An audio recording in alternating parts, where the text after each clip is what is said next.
What's good, YouTube? We are back for week 4 of the PEBA. This week, our Northside Noiverns are going to take on the Baytown Blueshells, coached by Jay Creams. His Inks will be record at the moment with a 1-2 record, and what makes it extra scary is that he got a whole goaler sweep last week to get his first win. So that tells me he definitely knows what he's doing, so that's pretty scary. But timestamp will appear now, as usual, if you want to see the battle, and let's review Jay Creams' team. Interesting about the Baytown Blueshells, he is one of the only teams that actually has his mascot on the team. But his team consists of Mega Blastoise, his mascot, Clefable, Arcanine, Tangrowth, Alakazam, Mienshao, Jolteon, Registeel, Zmon Ambipom, and Zmon Golurk and Golbat. An incredibly fast draft he has. I had to play a little defensive this week, knowing I couldn't out-offense his offense. And his sweep against me was very threatening as well. But I felt pretty good with my team once I was done building it. This week, our Northside Noiverns are bringing Krookodile, Mantine, Doublade, Thundurus, Palossand, and Mega Venusaur. So as I had just mentioned, as always, our first Pokemon this week is Krookodile. Krookodile's got max attack, 232 speed, 24 defense with an adamant nature. Choice Scarf this week with Intimidate with the moves Knockoff, Earthquake, Stealth Rock, and Stone Edge. This is one of the more offensive mons, even though I just said we're running a defensive team this week. It's more offensive. Again, I mentioned Intimidate as always because it's Intimidate. It's the best ability, in my opinion, on Krookodile at least. With this speed, it outseeds everybody that isn't Scarfed above 92. I put the rest of the EVs in defense for a little bit of extra bulk. With this Krookodile, I cover Jolteon very well and can't get O-Code by Single Beam unless it's Specs. And if it is a Specs Jolteon, Krookodile outspeeds and one-shots it anyway, so that's a dub for Krookodile. It does really good damage to Registeel on the physical side. As you see later, you'll know that Palossand covers on the special side. And Knockoff is always useful for it as well, especially against Alakazam, because I'm expecting a Choice Scarf or a Sash Zam. If it's Choice Scarf, he might have some problems, but if it's Focus Sash, it'll be fine. And that's kind of it for Krookodile. He's got pretty good against matchups this week against a few Pokemon, as I just mentioned, so that's pretty good for Krookodile.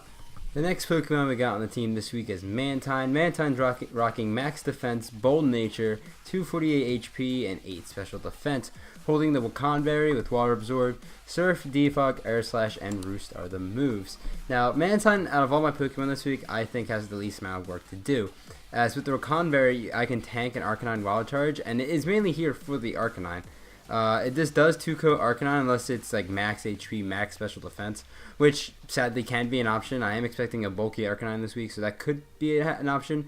But Mantine will be able to get some nice damage on Arcanine if that is the case.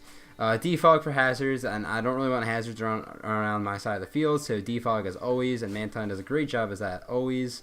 And I throw an Air Slash instead of Haze because Tangrowth and Mienshao exist, and I want to be able to hit them since, well, Tangrowth is a grass type and I'm a flying type, so there you go right there. It does a decent amount of damage if it's not Assault Vest.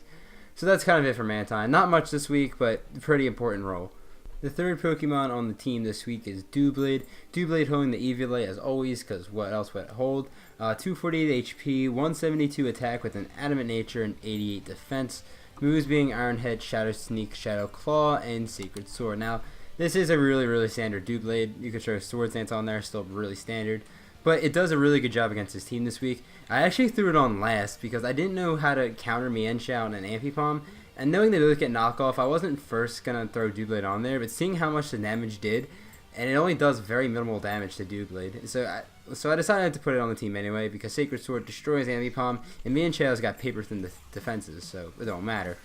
If Clefable is also a support and not actually a setup mon, it does beat it pretty well 1v1. If it does set up though, I have an idea for that later, so that's okay. I don't want to switch it on a Shadow Ball on Alakazam, but I can beat it on 1v1, even if it is Scarfed, because I can Shadow Claw it and then Shadow Sneak it, because priority exists. And again, since I literally just mentioned priority is very important. Doublade is easily the best mon who's priority on my team. I think the only mon. I keep forgetting to every week I say this, and I keep forgetting to check if it is my only mon. I'm pretty sure it is though. But I feel like it was just too good in this matchup in the end to bring, because again, I wasn't gonna bring it at first, but it's just too good, so I decided to bring it. Doublade's doing a really good important role, and the next Pokemon we have is Thundurus. Thundurus is holding the Yachi Berry with max attack and an adamant nature, 48 defense and 208 speed. Moves being Agility, U-Turn, Wild Charge, and Knockoff. Now, I didn't have too much for Golbat yet, so, and that's, you know, I don't really like having nothing to deal with fat Pokemon, even if they are lower tier, so I decided that's what Thunderous's job is for this week, to take care of Golbat. Knockoff does a 80% minimum to Golurk as well, unless it's Color Berry. I wanted to beat Golurk as well, because that sweep really scared me last week. I wasn't going to prepare for Golurk too much, but that thing really, really hits like a truck. If Golurk hits with Ice Punch, that's what Yache Berry is there for. Yache Berry is also there for the Ice Beam from Blastoise, because I can 2-ko with Wild Charge. It doesn't OHKO, because Blastoise is fat. But Ice Beam can't kill with the Yache Berry, so that's good as well, because Thunderous's defenses aren't nothing to go home about, so it needs a little bit of help. U-Turn is there for the momentum, because U-Turn is one of the best moves in League format. And Agility for a late game sweep, as always, if it's possible, but it's highly unlikely. But it's there just in case. And that's our Thunderous for this week. Our fifth Pokemon on the team this week is Palossand. Palossand is rocking those leftovers with max defense and 248 HP with his last state and special attack with a bold nature, so very physically bulky. Moves being Earth Power, Shadow Ball, Shore Up, and Pain Split. Now, this is my better Mienshao counter, as Doublade does good too, but Palossand does a little bit better against it. So, since I also have reliable recovery with Shore Up, and Doublade does not have that, Palossand can easily just throw up on that knockoff, and knockoff isn't doing as much with after the leftovers are knocked off. It's might as well saying that it's the less convenient counter to Ambipom, so I'm kind of thinking Doublade for Ambipom and Palossand for Mienshao. It still beats at 1v1, but Ice Punch on Ambipom does kind of hurt, so I don't really want to try. If it has to come down to it, it'll be fine, but I'm trying to avoid that situation. As I mentioned earlier, Crocodile hits Registeel on the physical side. This is why Palossand can hit Registeel on the special side. If it is physically defensive, I can switch it. So I have to figure out which bulkiness Registeel is, but once I figure it out, I'll have a counter in either Palossand or Crocodile, so that's good for that. As I mentioned, this is the main reason I have those two. This also beats a non-choice banded Arcanine as well. And I'm expecting bulky Arcanine, so I really think Palossand's going to have a good matchup against Arcanine here as well. This does play a very important role this week, as, again, takes down Arcanine, Registeel, Ambipom, Mienshao, you name it. It does really good against his team as well. I guess the Ghost typing is just not that bad against the Baytown Blueshells this week. Our final Pokemon of the week, we are bringing the captain of the team, Captain V, Mega Venusaur, holding the Venusaur right, because duh. 240 HP, 28 defense, 220 special defense with a calm nature, and 20 speed, moves being Giga Drain, Sludge Bomb, Synthesis, and Roar. Mega Venusaur is our main Clefable counter this week. I have Roar on there, particularly just to phase out I set up Clefable. If it's not set up Clefable, Sludge Bomb just phase up 2-kos it, no matter what investment, I believe. I have to check that, I believe. And that's mainly it for its beating a Clefable. Clefable can't hit it majorly hard unless it's like +6, but it won't be able to get to +6. Mega Venusaur also beats Tangrowth because Tangrowth cannot hit it besides HP, Psychic, and Flying. And even then, that won't be doing a crazy amount of damage unless it's like Choice Specs, but I doubt that. This is also here because a dream matchup I love is Mega Venusaur versus Mega Blastoise. Mega Blastoise is my favorite Megas of the 3 Kanto starters, but I think Venusaur is the best competitively, as I have Venusaur on the team. Venusaur does beat Blastoise with Giga Drain. Ice Beam kind of hurts, but not really because I Thick Fat. And Giga Drain is just there to sap up all that health back. And then Synthesis, because Synthesis is reliable recovery, and that is always good. So that is the team for this week against the Baytown Blueshells. I had more detail on this team builder because I actually had some notes, because, you know, I'm recording this after the fact, but I am starting to catch up now. I haven't written them down, so this one, the notes written down, so it's okay. I almost forgot to mention that one main job I had to do during the battle was to find out Clefable's ability between Magic Guard and Unaware, because that basically tells you what type of Clefable set you're bringing. But with that out of the way, we are now going to head into Pokemon Showdown for our Week 4 battle. I hope you guys enjoy it.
And that is the battle. We do snag a nice +2 victory and improve to a 2-2 record. Although I did get lucky in a few instances in this match, I'm glad I was able to take advantage of Palisand's Earth Power and Crocodile's Earthquake, as he didn't have much that would want to switch in on it. Mega Blastoise did not come, and although I was upset he didn't bring it, I wasn't too shocked he didn't bring it either, because my top 3 mons all have the type advantage on it, so I can understand that idea. Now is the time to go back turn by turn and look over the battle. So here we go. Turn 1 is one of the most important unluckiest turns for J Creams, as I get to find out what item me and Xiao is holding, unless he switches. And if he switches, which he does, it will allow me to knock off anything, and very unfortunately, knock off crits Jolteon, which makes a huge difference later in this battle. Turn 2, I take a lot of damage from Jolteon's Volt Switch, but that is okay, as he switches into Registeel, which then I knock off its safety goggles, which is a very interesting item. This is probably could have been for Sleep Powder on Venusaur, but that's the only thing I can think of, but that's a very good prep if that was the case. Turn 4 is the first turn that allows me to fire off an Earth Power from Palisand, as I had just mentioned, that he does not have any good switch-ins on it, and Miacho takes 56%. So on turn 8, I sack off Thundurus early in the match, as I don't want to take any extra damage from Registeel on my other mons. Turn 9, I could have went for an Earthquake, as the switches are very limited, but I felt as if I had Stuff Rocks up, it would pressure his switches even more, so I set up my rocks over the Earthquake. Turn 10 is the exact reason there's a difference defensively between Palisand and Crocodile, as switching to Palisand allows me to see if Arcanine was carrying close combat, which it was not, and Palisand can tank the hits from Arcanine now knowing it is not banned. The next turn he sacks off Jolteon, which is very important because I went for the shore up, to heal up, and if Jolteon didn't get crit earlier, it would have been possible to been able to fire off a Shadow Ball on my Palisand, so that kind of sucks for him how that Jolteon play worked. Jolteon did have a Flame Orb, so it could have been physical. It might not have been carrying Shadow Ball, but we won't know. Turn 12, I know I can live a knockoff, which is coming my way, and KO Mienshao with Earth Power, which I do. Turn 13, I switch out because from that range, Palisand doesn't live a Shadow Ball, and Mantine is a fat special wall. Skipping to turn 17, Registeel paralyzes my Mantine before I finish it off with Surf the next turn. He switches around a few times, I think to scout out my set, but I'm not sure about all that. But on turn 19, I get paralyzed, which is annoying, as Arcanine went for the Flare Blitz instead of a Wild Charge, which I was almost certain that it had, and turn 20 shows that as he hits Mantine with it. I live because of the Wakan Berry, but a misplay on my part is that I go for Roost, which is basically useless because he can just OHKO me the next turn with Wild Charge. But on turn 21, he tries to heal up with Morning Sun. Mantine's all like, nah fam, and surfs it, doing around half to it, so I don't allow Arcanine to be at full health when I die. Turn 22, he finally finishes up the Mantine, which is fine with me because it allows me to bring in Crocodile to fire off another Earthquake. And on this turn, he reveals E-Speed, showing me his full set while I take out the Arcanine with the Earthquake. Turn 24 is a would-be great prediction on his part as he goes for the Fire Blast on my Venusaur switch, but it's only neutral because of Thick Fat. He might have forgot about that, but I'm not sure. So basically it does nothing. And now I know that this thing is unaware, so if I get poison, that would be great. And after a few turns of stall, on turn 28, I knock out Clefable with Sludge Bomb. Turn 29, Alakazam comes in and cleans up Venusaur. Turn 30, I come in and knock off Alakazam as he reveals he is Focus Sash variant, which doesn't shock me too much, but he does finish off Crook with Energy Ball. But the Sash doesn't matter to me as much on turn 31 because Doublade just comes in and collects Shadow Sneak, and that is exactly what happens, and that is how the game ends. A fun game, definitely. GG to J Creams and his team. I'm really overall happy about this game in its entirety. But make sure to go check out those links below. Thank you all so much for watching. Next week we face the Washington Blizzards, coached by Toddy Boy, who's a really good battler, so look out for that match. Again, thank you and have a fantastic day.